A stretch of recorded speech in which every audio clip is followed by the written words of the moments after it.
akwai wani mutum da turawa suka shelanta wa duniya cewa shi barazana ga dorewar zaman lafiyar duniya ne. Sun rina fuskarsa a matsayin dan tawaye kuma dan ta'adda mai mulkin kama karya. Kuma wannan mutumi ba kowa bane face shugaba Muammar Gaddafi na kasar Libya, abun koyi ga kafatanin nahiyar Afirka. Amma shin kun taba tambayar kanku me yasa turawan yamma suke tsoron Gaddafi sama da kowanne shugaba da suke tsoro a nahiyar mu? Me yasa kungiyar tsaron Turai da Amurka ta NATO ta yi amfani da dukkan karfinta? Jiragenta suka yi shawagi sau kusan 26,500 a kasar Libya, sannan suka kai harin kai tsaye sau 9,700 duk domin tumbuke mutum ɗaya tal daga kujerar shugabancin ƙasa. Wanne irin sirrin mai ƙarfi yake ɗauke da shi wanda ya sanya kafatanin duniyar yammaci a cikin mummunan firgici da ɗumaucewa? Waye Gaddafi da har sai da kasashe kusan 30 suka haɗa ƙarfi da ƙarfe domin kawar da shi daga doron ƙasa? Da fari dai a wata rana cikin shekara ta 1942 an haifi Muammar Gaddafi ba a cikin zuriya masu tarin dukiya ko mulki ba. An haife shi ne a cikin tanti a tsakiyar hamadar Sahara a garin Sat da ke cikin kasar Libya. Talakan yaro dan kabilar Bedouin, mazauna kuma halartattun 'yan kasar Libya masu keta iyakokin hamadar Sahara domin cirani don su sama wa dabbobinsu abinci, wanda yake yawo kafa babu takalmi. Yaron da aka raina a cikin yanayin babu sai dai an koyar da shi martaba, kwarin gwiwa da mafarkin samar da Afirka mai yanci ba baiwa ba. Gaddafi ya girma ne yana kallon yadda 'yan kabilarsa ke rayuwa kamar wasu bayi a cikin kasar da aka haife su tun iyaye da kakanni karkashin mulkin sarki Idris, sarkin gargajiyar da ya samu daurin gindi daga turawan yamma kuma ya ba su damar mamaye kasa da arzikin mai na Libya. A matsayinsa na matashi, Gaddafi ya samu kwarin gwiwa daga ganin yadda kasashen Larabawa ke samun yancin kai daga mulkin mallakar turawa. Sai ya yi tunanin hanya guda ɗaya tal da shi ma zai iya kawo sauyi a kasarsa, ita ce shiga aikin soja. Don haka sai ya shiga makarantar koyon aikin soja da ke garin Benghazi. Ya samu horo a Libya da Burtaniya. Sannan ya fara hada wani rukunin sojoji masu kishin kasa da ya kira da suna Free Officers Movement, wato yunkurin sojoji masu yanci. A ranar 1 ga watan Satumbar shekara ta 1969, a lokacin Gaddafi yana da shekaru 27 a duniya, ya jagoranci juyin mulkin da babu zubar da jini a cikinsa. Ba tare da an harba koda harsashin bindiga guda ɗaya ba, suka hambarar da gwamnatin sarki Idris na ɗaya daga shugabancin kasar Libya, tare da shelanta dawo da cikakken yancin kasar daga turawan yamma. A lokacin da Gaddafi ya karbi shugabancin wannan kasa, Libya ta kasance ɗaya daga cikin kasashen da suka fi kowanne talauci a faɗin duniya. Amma a ƙarƙashin mulkinsa a cikin 'yan shekaru, Libya ta zamo kasa wacce ta fi kowace arziki a nahiyar Afirka. Ba fa tallafi ya nema daga kasashen waje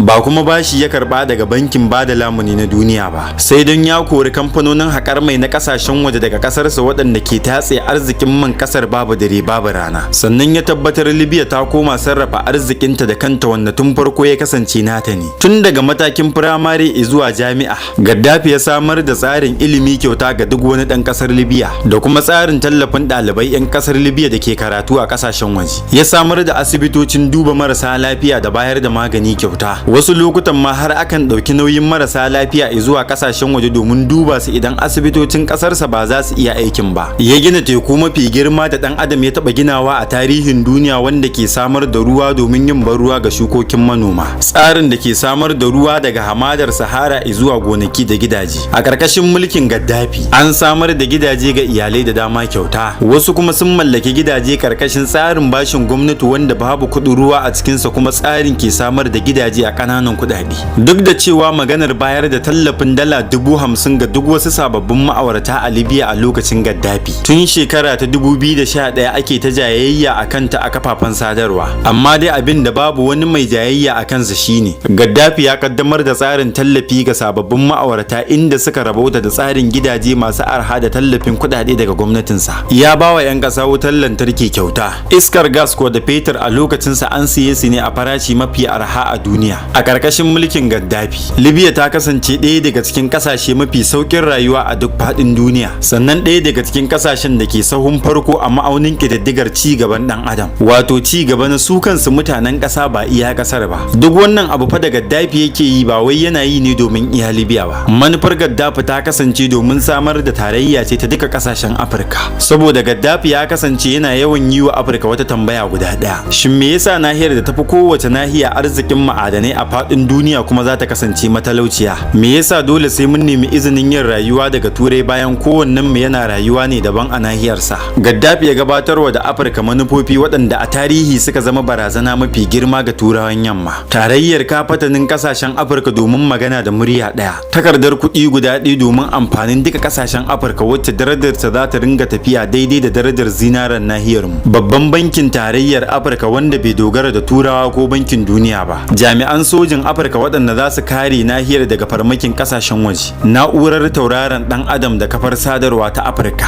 Tsarin ilimi da lafiya bisa doron tsari na Afirka. Sannan da kawo ƙarshen gaba ɗaya mulkin mallakar zamani a Afirka. Gaddafi na ɗaya daga cikin waɗanda suka fi kowa tallafa wa ƙungiyar haɗin kan ƙasashen Afirka wato African Union da biliyoyin kuɗaɗe. Ya tallafa gwagwarmayar ƙwatar 'yancin kai daga turawa a wurare da dama a Afirka kamar irin su Namibia, Afirka ta Kudu da sauran wurare. Sai dai ga inda matsalar take faruwa. Ƙasashen turawan yamma sun dogara ne da arzikin Afirka domin yin rayuwa. Arzikin manta, zinaranta, lu'ulu'u da sauran ma'adanan nahiyarmu. Suna buƙatar waɗannan arziki kyauta ko kuma a farashi mai kamar an yi wa mai kaya kwaci. Don haka suna buƙatar Afirka a rarrabe a nakashe kamar mabaraciya. Domin hakan ne kadai zai ba su damar cimma burukansu. Sai dai shi kuma Gaddafi yana mayar da wasan nasu ne baya. Yana ɗaukar nauyin gwagwarmayar turjiya a ƙasashe domin yi musu bori. Ya kira majalisar tsaro ta Majalisar Ɗinkin Duniya da Majalisar 'yan ta'adda. A takaice dai Gaddafi na son raba arzikin Afirka ne da turawan yamma. Kuma wannan gata da ya so yi wa Afirka shine babban laifin da ya yi wa turawa wanda ba za su yafe masa ba. Amma kafin su iya kawar da shi suna buƙatar su fara ɓata hotonsa a idanun ƙasarsa Afirka da duniya baki ɗaya. Sai suka fara kiransa mai mulkin kama karya, azzalimi kuma mai danna haƙƙin 'yan ƙasa. Amma ku yi tunani, wannan mai mulkin kama karya ne yake bayar da ilimi ga 'yan ƙasarsa kyauta,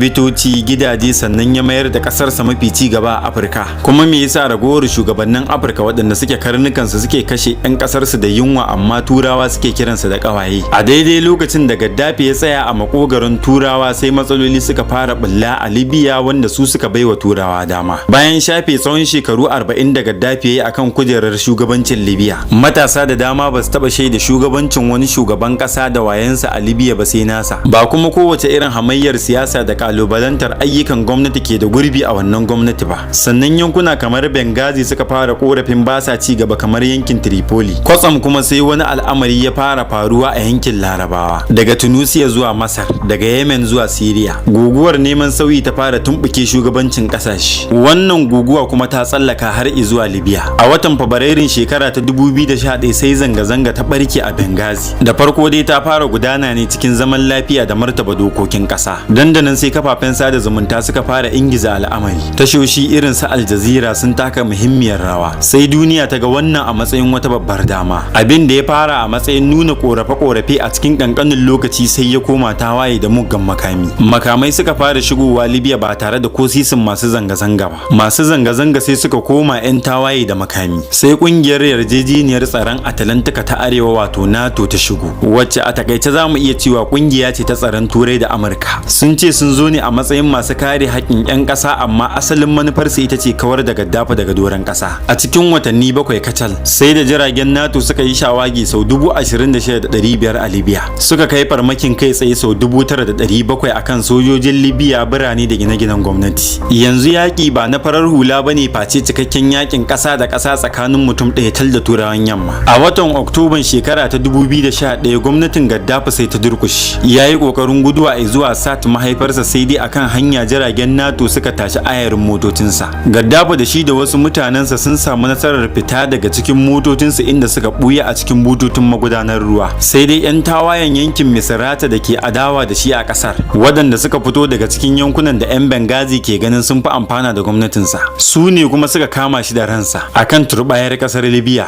Mutumin da ya kare farmakin turawa na tsawon shekaru 42 suka yi masa dukan kawo wuka. Suka ja shi akan hanya yayin da suke ɗauka da wayoyi. Suka ci zarafinsa sannan suka kashe shi yayin da labari ya baza a faɗin duniya. A wani shirin kai tsaye a gidan talabijin, sakatariyar Majalisar Ɗinkin Duniya ta wannan lokaci wato Hillary Clinton ta ƙyaƙyata dariya sannan ta ce, "We came, we see, he died." Wato mun zo mun gani ya mutu. Amma me ya faru da Libya bayan mutuwar Gaddafi kuwa? Libyan da ta kasance mafi arziki a Afirka a yau ta dawo kasar tashin hankali. 'Yan tawaye na fada domin karfin iko. Kasuwancin bayi yana ƙara fitowa. Ilimi kyauta, lafiya kyauta da tsarin gidaje duka duka sun tarwatse. Libya wacce ta taba kasancewa alfaharin Afirka a yau ta dawo wacce ba ta da koda tsayayyar gwamnati. 'Yan tawayen da suka kashe Gaddafi da taimakon Turawa maimakon su kawo zaman lafiya bayan mutuwarsa sai suka koma iyayen gijin yaƙi da tashin hankali. Libya ta rabe a tsakanin gwamnatocin hamayya guda biyu. Ɗaya a gabashi karkashin jagorancin Janar Haftar Khalifa, ɗaya kuma a yammaci a Tripoli wacce 'yan tawayen Misrata da Majalisar Ɗinkin Duniya suke goyawa baya. Amma fa duk da haka mafarkin Gaddafi har yau yana nan a raye a Afirka. Mafarkin Afirka mai ikon sarrafa arzikinta da kanta. Afirkan da za ta ilimantar da 'ya'yanta domin su kirkira ba su kwaikwaya ba. Afirkan da za ta yi magana da murya ɗaya yayin da take alfahari da al'adunta da hikimominta. Sun kashe Gaddafi amma fa ba za su iya kashe manufofinsa na samun 'yancin Afirka ba. Kuma a yau jinin Gaddafi ya ba mu amsar cewa goban Afirka ba fa za a tallafe ta daga Washington, London ko Paris ba. Goban Afirka babu inda za a samar da ita sai dai a Afirka. Daga 'ya'ya kuma waɗanda suka san daraja ta Afirka. Saboda 'yanci ba bayar da shi ake ba face karba. Don haka idan mun shirya canza nahiyar mu ta Afirka mu ci gaba da yada irin waɗannan manufofi. Ku dangwala wannan bidiyo alamar yatsa sannan ku yi fatan alkhairi ga Muhammad Gaddafi a sashen tsokaci da ke ƙasa. Daga ƙarshe kuma ku tuna suna na ɗan Afirka. An haife ni a Afirka, ina alfahari da Afirka.